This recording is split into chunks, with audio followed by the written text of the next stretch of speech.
Good morning, good afternoon, good evening. I'm your host, FD465.tv, presenting to you RadiantCapital, a project we've been looking at for quite a while now. And today we are going to do our brief review using our DYO or risk evaluation toolkit to establish whether RadiantCapital is a good investment. So what I'm going to share with you guys in this video is not financial advice. If you do require financial advice, you know what to do. Please approach someone who's trying to give you financial advice. The information contained in this video is just for educational as well as entertainment purposes. So without further ado, let's jump into RadiantCapital. What is it? Well, RadiantCapital is a decentralized lending and borrowing protocol operating on multiple chains, enabling users to deposit any major asset and borrow supported assets across different chains. Radiant's cross-chain operation is built on Layer 0 and Stargate, allowing lending, borrowing, liquidity mining, and omnichain services. It aims to create an omnichain money market where users can deposit any major asset on any major chain and borrow various supported assets across multiple chains, thus eliminating fragmented liquidity, which is an issue that has been bedeviling the crypto space for a while, especially DeFi.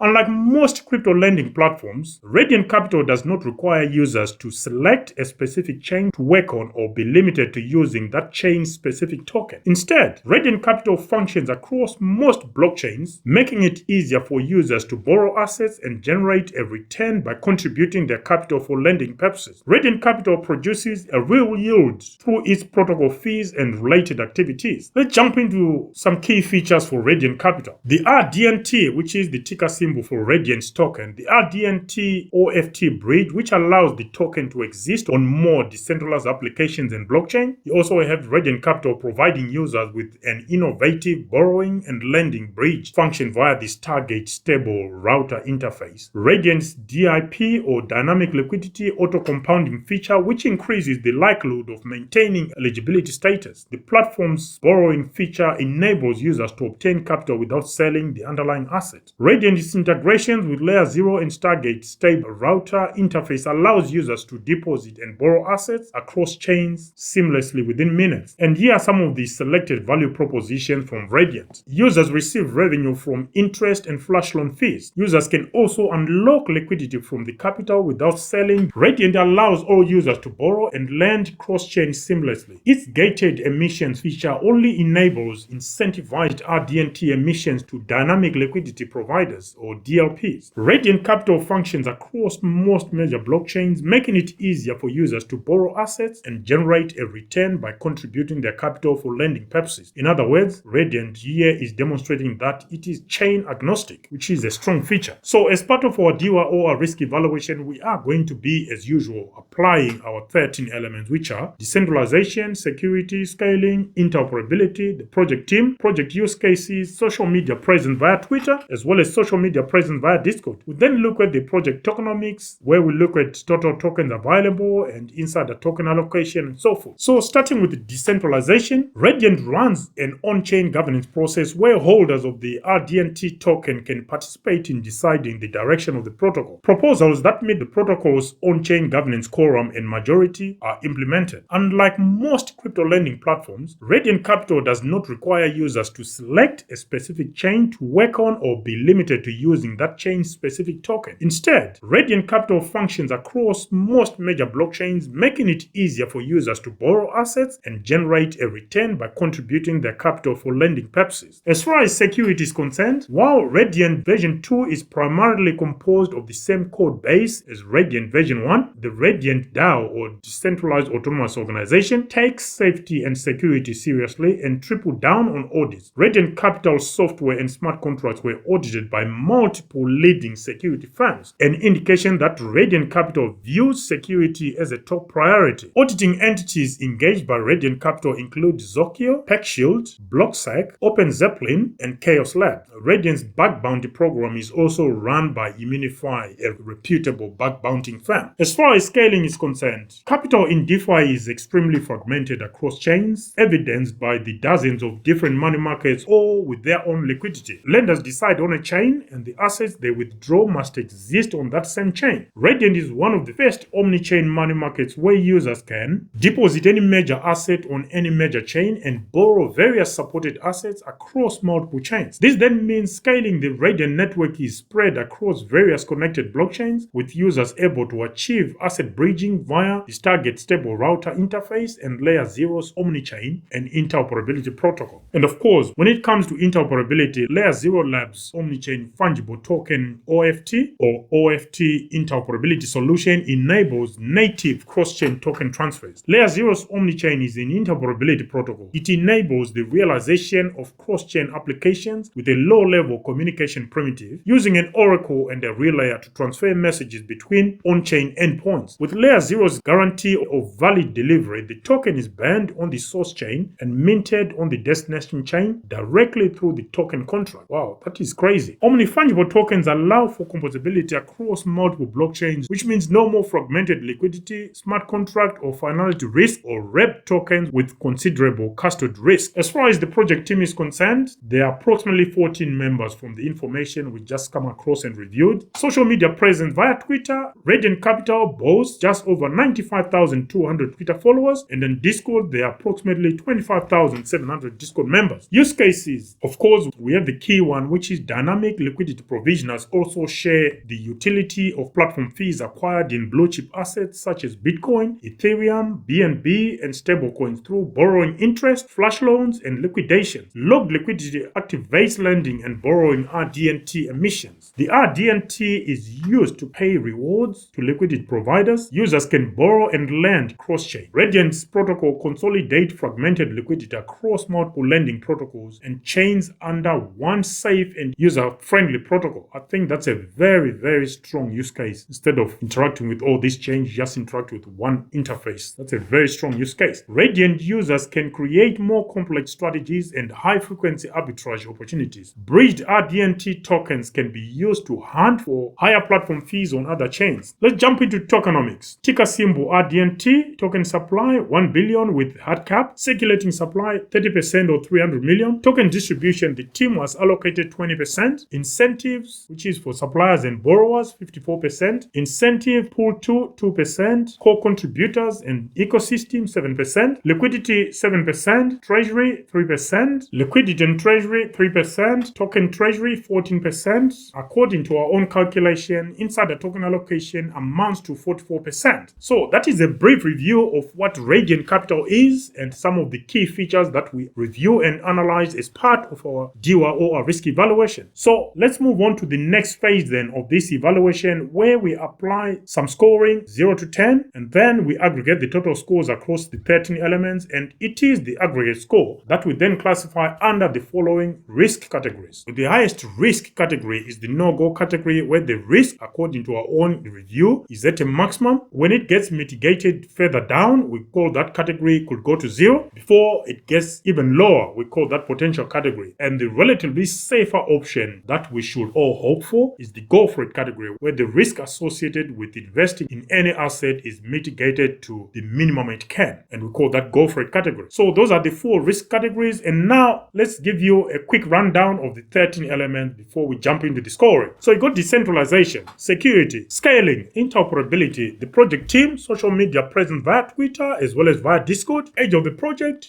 use cases, tokens issued at project launch, total tokens in circulation at the time of recording, maximum tokens available, is there hard cap, as well as insider token allocation. So here are the scores we've allocated to RadiantCapital, starting with decentralization, 5 points out of 10, on security, 7.5 points out of 10, scaling, 7.5 points out of 10, interoperability, we think RadiantCapital has covered that ground pretty much effectively. We give them 10 points out of 10. Project team, 7.5 points out of 10. Social media presence via Twitter, 7.5 points out of 10. Social media presence via Discord, 7.5 points out of 10. Age of the project, 2.5 points out of 10. It's a relatively new project. Use cases, 7.5 points out of 10. Tokens issued at project launch, 5 points out of 10. Tokens in circulation at the time of recording, 5 points out of 10. Maximum tokens available, 5 points out of 10. Insider token allocation at 44%, we are going to give them 2.5 points out of 10. There you have it, folks, the scores we've allocated to RadiantCapital. Do you agree with each of those individual scores? Let us know your thoughts in the comment section. Do you hold RadiantCapital? Again, let us know in the comment section. So the aggregate score for RadiantCapital comes up to 80 points out of 130, which puts RadiantCapital within the could go to 0 category, which is a category that covers most of the decent projects we've covered on this channel. 80 points out of 130. Do you think that's a fair assessment of what RadiantCapital is? Let us know in the comment section. As far as I'm concerned, I am actually considering a move on RadiantCapital personally in my private portfolio, as I currently do not hold RadiantCapital's RDNT token, but it is one that I'm really interested in. I think it will have a great future. What about you? Do you think RadiantCapital has got a future? Let us know your thoughts in the comment section, or you already hold it. What swayed you to invest in RadiantCapital? Let us know again in the comment section. Until next time, guys, this is your host FD for Sage5.tv with this review of RadiantCapital. Until the next video, bye for now.